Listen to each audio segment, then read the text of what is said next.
नमस्कार दोस्तों, आप सभी का जीरो टू हीरो सीरीज में स्वागत है। आप मुझे देख रहे हैं अपने favourite YouTube channel concept plus classes पे।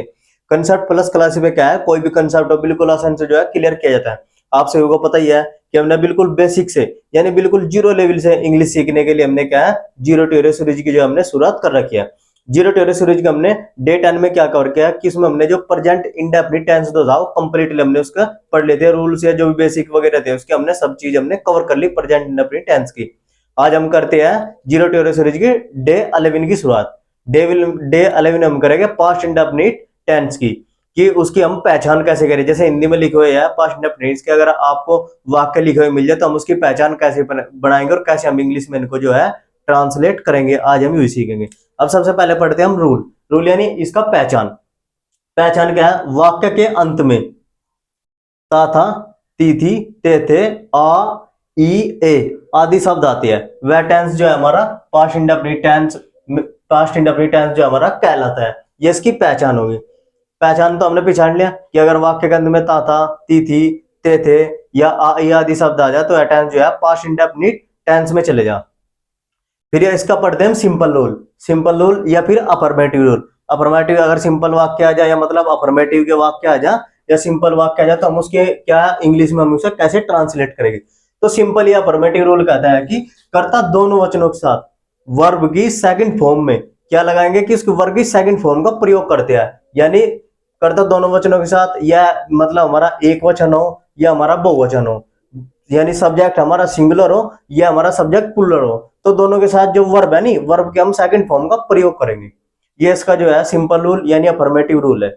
आओ वाक्य बनाते हैं। वाक्य की जो है शुरुआत करते हैं कैसे हम वाक्य बनाएंगे। अगर हमें वाक्य मिले तो इंग्लिश में हम उन्हें कैसे ट्रांसलेट करेंगे। तो सबसे पहले आपको ये दिख रहा कि पहले जैसे वह स्कूल गया, वह स्कूल गया, वह क्या है हमारा सब्जेक्ट, वह हमारा सब्जेक्ट होगा और स्कूल हमारा क्या होगा, स्कूल हमारा होगा ऑब्जेक्ट और गया क्या हमारी वर्ब। वर्ब। अब वह की आपको पता ही है कि वह ही माने होता है वह, तो वह की लगाएंगे हम ही।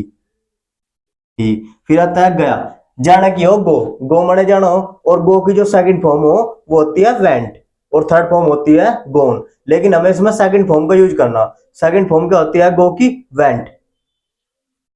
तो he went to school. To school. He went to school. ये करेक्ट होगा वाक्य। अब आते हैं वाक्य नंबर 2 पे, यानी वे स्कूल जाते थे। अब मैंने यहाँ पे लिखा गया और यहाँ लिखा जाते थे, क्योंकि अगर गया आएगा या फिर जाते थे आएगा, ये भी क्या हमारा पास्ट इंडेफिनिट टेंस में ही है। तो वे हमारा क्या हुआ? वे हमारा क्या हुआ? वे हुआ हमारा सब्जेक्ट। वे हमारा सब्जेक्ट, स्कूल हमारा ऑब्जेक्ट और जाते थे हमारा होगा पूरा वर्ब। वर्ब वैसे कैसे बनाएंगे कि आपको पता ही है कि दे माने होता है वे, तो they went they went to school. They went to school. ये हमारा दूसरा वाक्य होगा। अब आते हैं वाक्य नंबर 3 पे। जैसे वे क्रिकेट खेलते थे, तो वे हमारा क्या होगा? सब्जेक्ट और क्रिकेट का हमारा होगा ऑब्जेक्ट और खेलते थे यू क्या होगा? हमारी वर्ब। तो वे की क्या होती है? दे। दे और खेलने की हो प्ले, और प्ले में लगा दिया हम ईडी, तो हमारी क्या होगी? सेकंड फॉर्म हो जाएगी। तो they played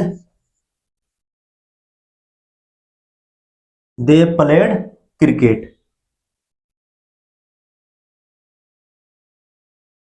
they played cricket, ये हमारी इसकी होगी।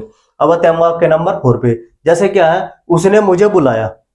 बताया है मैंने सिंपल में कि या आई ए ई जो भी आ जाए सारे क्या पास्ट इंडेफिनिट टेंस में ही आते हैं।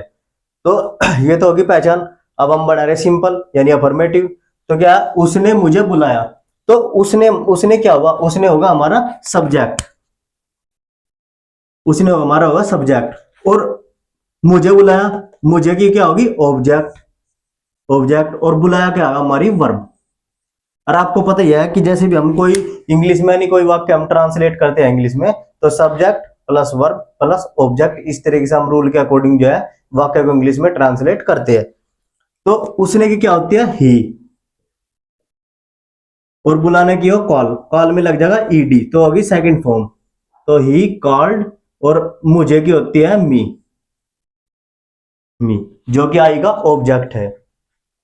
फिर आता है मैंने कल खाना खाया, तो यहां मैंने क्या हुआ, मैंने हुआ सब्जेक्ट, और खाना की कल होगा हमारा जो उसमें यूज हो, मतलब यस्टरडे, कल की होगी यस्टरडे, और खाना होगा हमारी ऑब्जेक्ट, और खाया होगा हमारा वर्ब।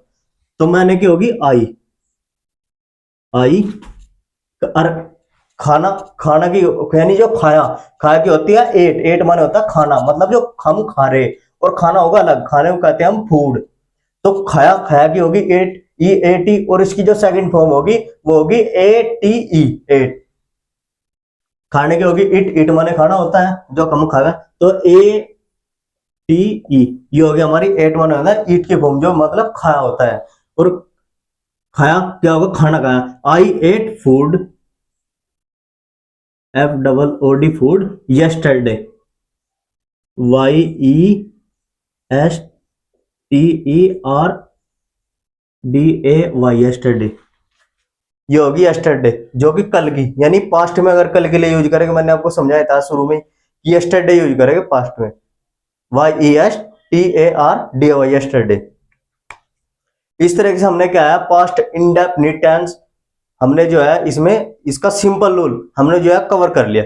इसे हिंदी में कहते हैं भूत अनिश्चित काल, ये इसकी हिंदी होगी पास्ट इंडेफिनिट टेंस की, ये होगी भूत अनिश्चित काल।